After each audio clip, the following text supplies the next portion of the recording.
Violent crimes can happen anytime, any place. Only public law enforcement is available 24 hours a day, most everywhere, to respond. No one else is as capable of responding to crimes in progress. Crimes in progress, especially violent crimes, must receive an appropriate, timely response. If domestic violence, for example, is not responded to by public law enforcement, and if responding to domestic violence is left in the hands of special teams and private nonprofit organizations, there will be an explosion of domestic violence. If police do not respond appropriately to in-progress domestic violence calls, and if the public relies upon private organizations and special teams to do investigations, practically every domestic violence offender will never get arrested and the crime will grow exponentially. This is how it is when it comes to dogfighting and animal cruelty. When these crimes are in progress, the public law enforcement response is poor, with few exceptions. The acceptance that animal cruelty and dogfighting can be investigated after the fact, while accepting a poor response when the crimes are in progress, means that almost all animal cruelty and dogfighting offenders never get arrested. Victims of violent crimes, including animal cruelty and dogfighting, cannot wait for special police teams or animal organization humane investigators to respond.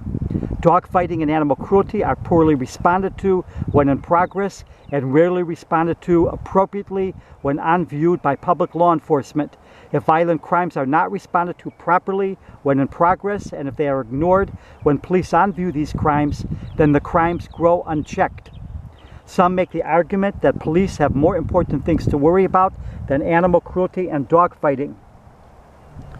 Police are supposed to respond to crime. Ignoring an entire category of crime, and a violent one at that, such as dogfighting and animal cruelty, is harmful in a multiplicity of ways. Poor enforcement of crimes against animals is harmful for the animals that are made to suffer, for the children that become immune to cruelty by watching or committing animal cruelty, and for society at large by allowing cruelty and criminal violence to go unchecked. Responding to animal cruelty does not mean other crimes get ignored. How in-progress calls are responded to depends on the nature and severity of the crimes that are occurring. When no priority is given to dogfighting and animal cruelty, violent offenders fight, abuse, beat, burn, mutilate, starve, and torture animals. It is that much easier for them to take the next step and do the same to people. The broken window theory of crime is very much in play, but too often is dismissed when the crimes that should be enforced are considered inconvenient. It is often ineffective, even harmful, when animal abuse and dogfighting are investigated by special police teams or by humane investigators fielded by nonprofit animal organizations. Many are the times where abusers, animal abusers, and dogfighters move their animals to another location after getting paid a visit by a humane investigator or another investigator. What is needed is for public law enforcement at large to respond appropriately to 911 calls for animal cruelty and dogfighting, and to respond appropriately when unviewing animal cruelty and dogfighting. Every effort that diverts from this being achieved benefits animal abusers and dogfighters. Most humane investigators do not have law enforcement powers, which makes their investigations toothless at best. Those that do have law enforcement powers, whether they are employed by private sector nonprofit organizations or are assigned by police departments to investigate animal cruelty, do little more than give larger law enforcement an excuse to continue doing little to nothing about animal cruelty and dogfighting. Token police teams assigned by a police department or by an animal organization to investigate animal cruelty are little more than public relations ploys that enable police departments and other public law enforcement to respond poorly to animal cruelty-related crimes. Humane investigators can play a role in helping animals. They can assist people that have animals that are not properly cared for in the many instances where animal care needs to be improved but does not rise to the level of actual animal cruelty or abuse. They must stop conducting criminal investigations they have no business conducting. No animal organization has any business investigating animal cruelty. They have created a false impression that something meaningful is being done about animal cruelty and dogfighting. The more the public thinks they are the answer to animal cruelty, the more money pours their way in donations, and the less police respond appropriately or are compelled to do what is right and be the ones that appropriately respond to animal cruelty and dogfighting. If animal organizations want to help, they must become advocates for police to respond appropriately and in a widespread manner to animal cruelty and dogfighting. They can also assist police departments in removing animals from crime scenes if needed and providing shelter if needed for the animals until a judge decides if the seizure is justified. Because this does not keep the illusion going that certain animal organizations are the answer to animal cruelty, this does not happen. The advocacy needed to ensure a proper police response to animal cruelty and dogfighting is virtually non-existent.